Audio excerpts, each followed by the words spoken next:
with the sound of the letter C. Camille and Carlwin. Camille and Carlwin are cousins. One day they went to the garden to harvest carrots.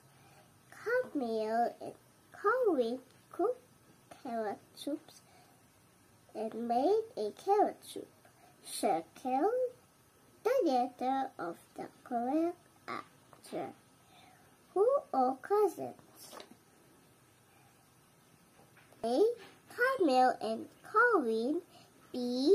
Carlos and Candy.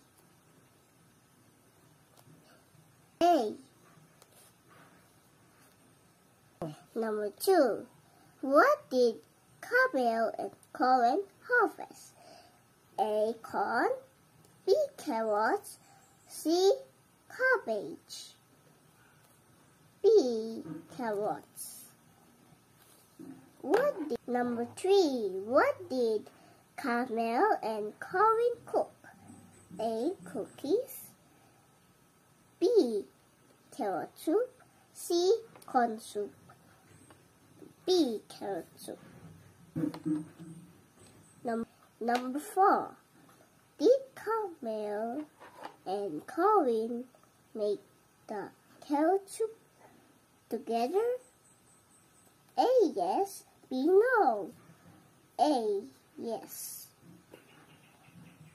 Say the name of each picture.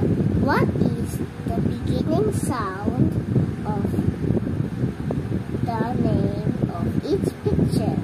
Begins with the sound of the letter C. Color each picture.